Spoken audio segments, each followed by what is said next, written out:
नमस्कार. आऊचा खाऊ या यूट्यूब चॅनलवर मी मेधा तुमच्या सगळ्यांचं मनापासून स्वागत करते. बऱ्याचदा काय होतं, उपवासाचे तेच तेच पदार्थ खायचा आपल्याला कंटाळा येतो. साबुदाणा वडा तर खायचा आहे, पण साबुदाणा भिजवायला विसरलोय. मग काय करायचं, तर अशा वेळेस इन्स्टंट साबुदाणा वडा आपण करू शकतो. बऱ्याचदा पाहुणे येणार आहेत अचानक, पाहुण्यांचा उपवास आहे, त्यांना काय खायला करायचं हा प्रश्न असतो. अशा वेळेस पण इन्स्टंट साबुदाणा वडा आपण करू शकतो. तर आज ही इन्स्टंट साबुदाणा वड्याचीच रेसिपी मी तुम्हाला दाखवणार आहे. चला तर बघूया इन्स्टंट साबुदाणा वडा. आता आपण रेसिपीला सुरुवात करतोय. त्यासाठी मी एक मोठं भांडभर साबुदाणा घेतलेला आहे आणि तो मी ह्या मिक्सरच्या भांड्यात घालून भरड काढून घेणार आहे. हे असं का करायचं ते मी तुम्हाला नंतर सांगते. पदार्थ करता करता मी छोट्या छोट्या टिप्स देत असते, त्यासाठी व्हिडिओ पूर्ण बघा, म्हणजे मग तुम्हाला ह्या सगळ्या टिप्स कळतील. आता हे मी जरा भरड काढून घेते. हे पहा, हे अशा पद्धतीने भरड काढून घ्यायचंय. आता ह्यामध्ये मी घालणार आहे मीठ.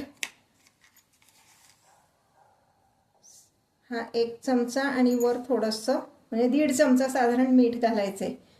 ह्यात आपण नंतर बटाटा घालणार आहे, आता लगेच नाही घालायचा बटाटा. लाल तिखट 1 चमचा आणि आता मी दुसऱ्या मिक्सरच्या भांड्यात थोडेसे जिरे आणि 2 हिरव्या मिरच्या ह्याची भरड काढणार आहे आणि ते पण घालायचे. हिरवी मिरची आणि लाल तिखट असं दोन्ही घालायचं, म्हणजे टेस्ट छान येते. हे पहा, हे हिरवी मिरची आणि जिरे ह्याची भरड घातलेली आहे आणि आता ह्यामध्ये मी साधारण 4 ते 5 चमचे दाण्याचं कूट घालणार आहे. म्हणजे वाटीनी जर मोजून बघितलं तर एवढी वाटी, म्हणजे जेवढा साबुदाणा होता ना, साबुदाणा आपला एक भांडभर होता, त्याला साधारण ही छोटी वाटी, म्हणजे हे साधारण हे 3 चमचे एवढं दाण्याचं कूट होतं. हे 3 चमचे हे ह्यात घालणार आहे. दाण्याचं कूट तुमच्या आवडीनुसार तुम्ही कमी जास्त केलं तरी चालेल. बरेच जण उपवासाला जिरे खात नाहीत, तर त्यांनी जिरे पण स्किप केलेत तरी चालेल. आता मी हे भिजवून ठेवणार आहे अर्ध्या तासासाठी आणि अर्ध्या तासानंतर ह्याच्यात पुढचे इन्ग्रेडियंट्स आपण घालणार आहोत. आता हे भिजवायला पाणी किती लागणार आहे ते पण मी तुम्हाला नंतर सांगते. हे पहा, आता हे व्यवस्थित मिक्स करून घ्यायचंय.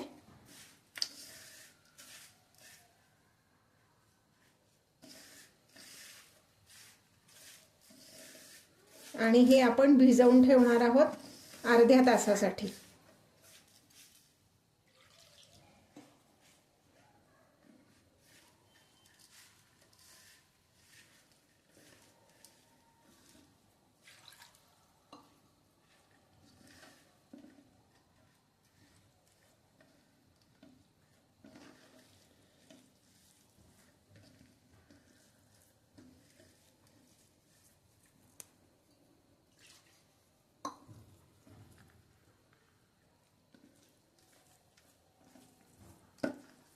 एक वाटी साबुदाणा असेल तर साधारण 1 भांड साबुदाणा घेतलाय मी, तर साधारण 1.25 भांड एवढं मी ह्यात पाणी घालणार आहे. 1 भांड घालून झालंय. तुम्ही म्हणाल की ते पातळ होईल, तर तसं होत नाही, कारण साबुदाणा सगळं पाणी शोषून घेतो आणि हे छान घट्ट होतं. एक अर्धा तास आपण हे असंच भिजवून ठेवायचे, म्हणजे साबुदाणा व्यवस्थित भिजेल.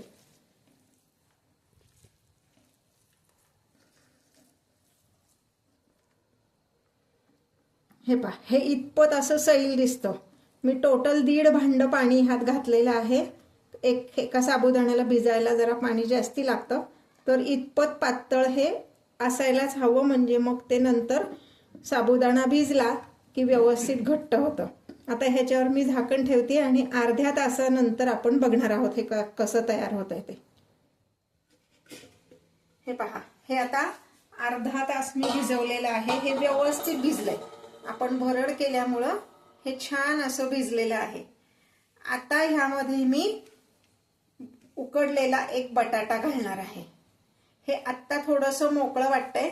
आपण बटाटा मिक्स केल्यानंतर सुद्धा जर थोडंसं मोकळं वाटलं तर आपण एखादा चमचा त्यामध्ये पाणी मिक्स करायचं, पण आधीच नाही करणार आहे. काही वेळेस काय होतं की ह्या पिठामध्ये पाणी जरी जास्ती झालं ना तरी वडा फुटण्याची शक्यता असते, म्हणून आधीच पाणी नाही घालायचं. हा आता मी एक बटाटा उकडून किसून घेतलेला आहे. आपण मगाशी त्यात बटाटा घालणार आहे असं गृहीत धरून तिखट मिठाचा अंदाज घातलेला आहे. आणि बारीक चिरलेली कोथिंबीर घालणार आहे.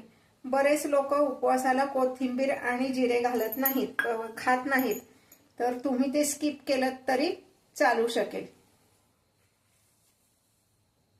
बटाटा आणि कोथिंबीर घातल्यावर व्यवस्थित मळून घ्यायचंय.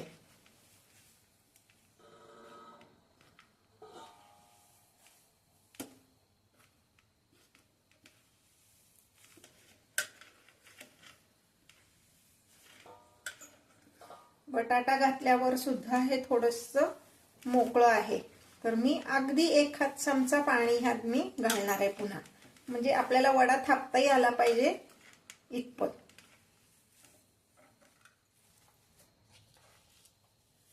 हे पहा, इतपत गोळा झाला पाहिजे. त्या ताटात व्यवस्थित मळता येईना म्हणून मी असा मोठा बाऊल घेतलाय. आणि मगाशी जे आपण पाणी घातलं होतं त्यात अजून थोडं, म्हणजे साधारण 2 ते 3 चमचे मी पाणी घालून हे व्यवस्थित मळून घेतले. असा गोळा झाला पाहिजे.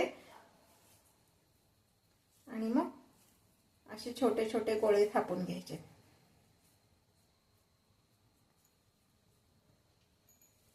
हे गोळे थापताना थोडासा हात ओलसर करून घेतलात पाण्यात बुडवून तरी चालणार आहे.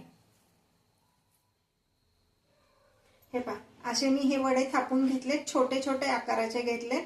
असे मी सांगितलेल्या प्रमाणात 25 वडे हे थापून झालेत माझे. आता हे तेल पण तापलेलं आहे. बारीक गॅसवर तेल तापत ठेवलंय. मधनच थोडंसं हलवून घ्यायचं, म्हणजे सगळीकडनं सारखं ते तापलं जातं. आता नेहमी मी जी टिप सांगते तीच इथे पुन्हा सांगते. तेल तापल्यानंतर त्यात 2 आमसुलं घालायची. 2 आमसुलं घालायची आणि ती व्यवस्थित तळली जाऊन तळायची. म्हणजे त्यामध्ये ह्याच्यामुळं काय होतं की तेलावर फेस येत नाही आणि आपण जो पदार्थ तळतोय तो पदार्थ तेलकट होत नाही. आता मी तेल कुठलं वापरलंय तर लाकडी घाण्याचं शेंगदाणा तेल मी वापरलेलं आहे. तेल व्यवस्थित तापल्यानंतर हे पाता ही आमसुलं ह्यात व्यवस्थित तळली गेलीत. आता मी ही काढून टाकणार आहे. आणि आता मी गॅसची फ्लेम मीडियम करणार आहे. आधी मी अगदी बारीक गॅसवर तेल तापवून घेतलंय आणि गॅसची फ्लेम मीडियम करून आता मी ह्यामध्ये हे वडे तळणार आहे.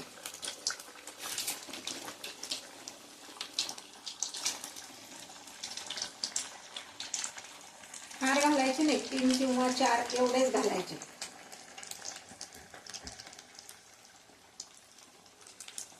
गॅसची फ्लेम फार मोठी पण नाही करायची, मीडियम फ्लेमवर आपण हे तळणार आहोत. म्हणजे वडे छान आतपर्यंत तळले जातात आणि बाहेरनं पण छान कुरकुरीत होतात.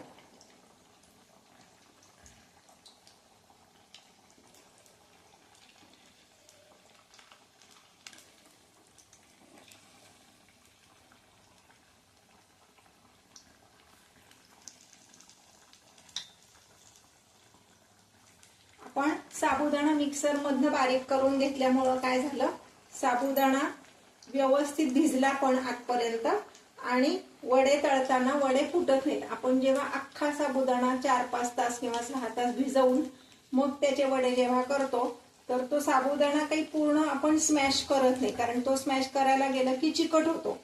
आणि मग तो अख्खा साबुदाणा जेव्हा आपला तेलात टाकला जातो तेव्हा तो साबुदाणा त्या तेलाच्या हीटमुळं फुटतो आणि म्हणून वडे फुटतात आणि अंगावर गरम तेल उडण्याची पण शक्यता असते.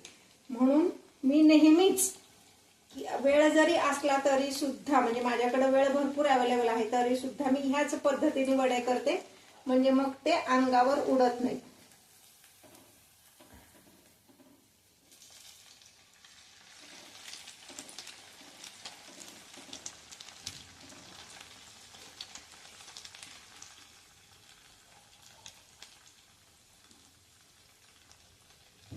मी ज्या रेसिपीज तुम्हाला दाखवते त्या आवडत असतील तर लाईक आणि शेअर करायला विसरू नका। आता हे जे आपण इन्स्टंट साबुदाणा वडा करतो ना, तर बरेच जण ह्यात वरईचं पीठ किंवा भगरचं पीठ घालतात। त्यांनी पण वडे छान कुरकुरीत खुसखुशीत होतात। पण मी आत्ता मुद्दाम घातलं नाहीये, कारण आत्ता महाशिवरात्र डोळ्यासमोर ठेवून आपण हे वडे आता करणार आहे। म्हणजे शंकराचा कुठलाही उपवास असला, म्हणजे महाशिवरात्र किंवा सोमवार, तर आपण भगर खात नाही, म्हणून भगर न घालता मी हे वडे केलेले आहेत। एरवी जर तुम्हाला करायचे असतील तर एखाद चमचा भगर तुम्ही ह्यामध्ये घातली, म्हणजे जेव्हा आपण साबुदाणा बारीक करतो तेव्हाच एखादा चमचा भगर घातली तरी चालेल।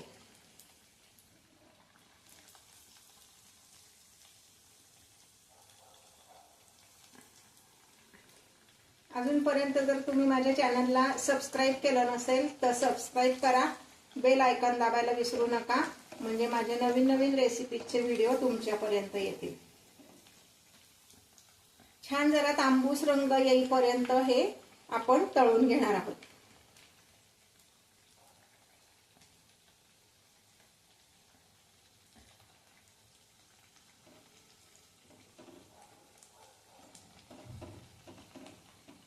म्हणजे अगदी तुम्हाला बटाटा उकडायला सुद्धा समजा वेळ नसेल तर तुम्ही कच्चा बटाटा किसून घातलात तरी सुद्धा वडे छान होतात। फक्त उकडलेला बटाटा घातला की त्याला बाइंडिंग छान येतं, म्हणून उकडलेला बटाटा घालायचा। म्हणजे अगदी जर म्हणलं तर आपण जेव्हा हे पीठ भिजवून ठेवतो, आपण अर्धा तास तरी ते साबुदाण्याचं जे काही पीठ आपण केले ते भिजवून ठेवणार आहे, तोपर्यंत दुसरीकडे आपला कुकरमध्ये बटाटा व्यवस्थित उकडून होतो।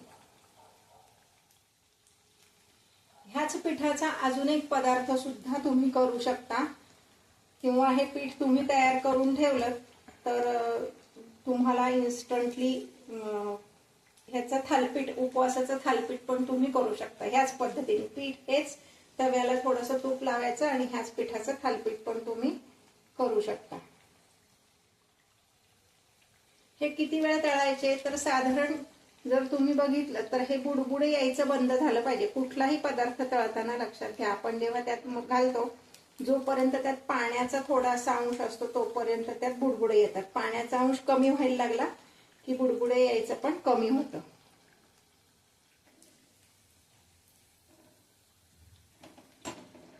तुम्हाला कितपत लाल रंगावर हवंय त्याच्यावर तुम्ही ठरवू शकता, पण माझ्या दृष्टीने हे झालेलं आहे। खूप लाल पण नाही करायचे, मग ते दिसायलाही चांगले दिसत नाहीत आणि ते जास्ती तळले गेले तर कडवट लागू शकतं। आता हे झालेले मी एका प्लेटमध्ये काढून घेते। अशाच पद्धतीने आपण सगळे वडे तळून घेणार आहोत।